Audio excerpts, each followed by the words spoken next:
Hello, everyone. Greg Sykora here. Mark is away on vacation.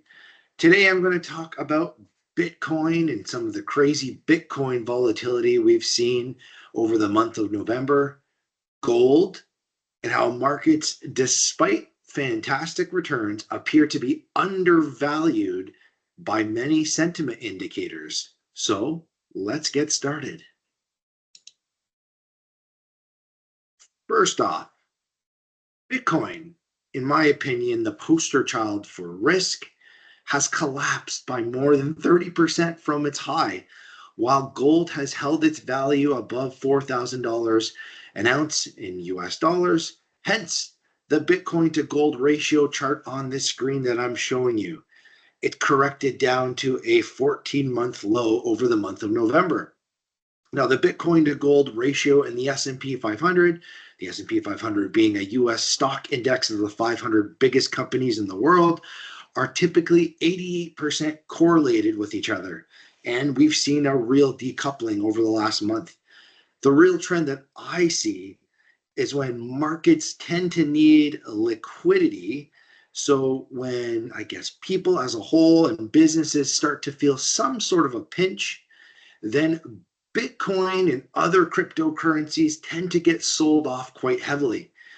Whereas gold continues to retain its value because it continues to be a hedge as a store of value against global macroeconomic uncertainty.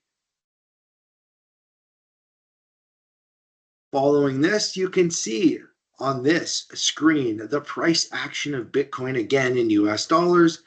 It was down 30% from its highs in October in less than 3 months. And this is why, as an asset class, we do have some clients that are interested in owning it. This is why I do not advocate owning Bitcoin for clients like you or other cryptocurrencies as a whole, unless you're comfortable gambling and you are okay with these types of swings. Whereas gold, as you can see on the blue line here, has continued to be an amazing performer and hedge, although quite volatile. Anything that can go up, as much as 60% in a year can go down as much as 60% in a year. For most of you, as we meet between now and the end of the year or into next year to review your plan, we'll be looking to trim some of your gold position and rebalance to the other holdings in your model, depending on which portfolio model you're in. But you can see gold has held up quite nicely, whereas Bitcoin, it's underwater for the year.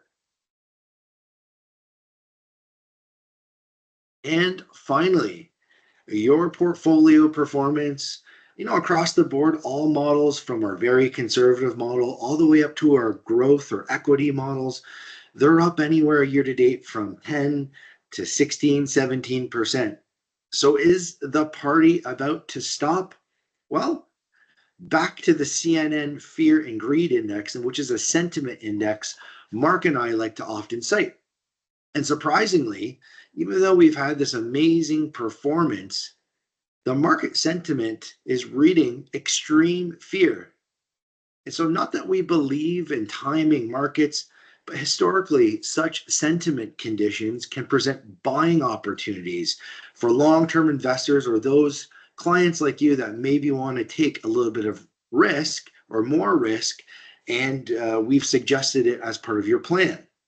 The current extreme fear reading on the Fear and Reading Greed Index is being driven by a combination of both psychological and market-based factors. The ones right now that are really pushing the dial into extreme fear, and I'm going to read these off.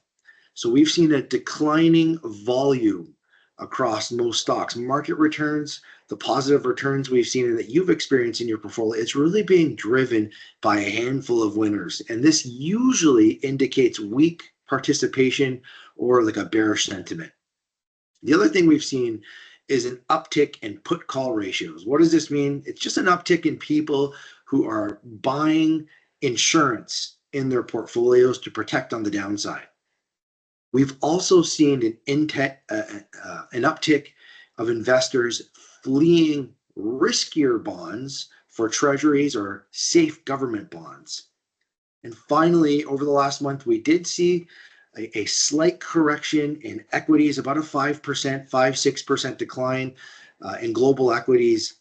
This has seen a spike in the volatility index, and usually a spike in the volatility index also pushes the sentiment indicators into either fear or extreme fear. So, again, what does this mean for you? Well, it means that I think, from a sentiment standpoint, there's room for the party to continue and for returns to continue to be robust. Remember the saying. This is what I live by when it comes to portfolio management. Be fearful when others are greedy, and greedy when others are fearful. And with that, this concludes our update for the month. Thank you so much for listening. We have some big announcements for you that are going to be coming by mail over the next 15 to 20 days. I expect you to receive before Christmas a letter, and there will be a big announcement in that letter. So please stay tuned. Thank you so much again for listening to our update. I look forward to delivering the next update at the end of the month of December. Thank you and take care.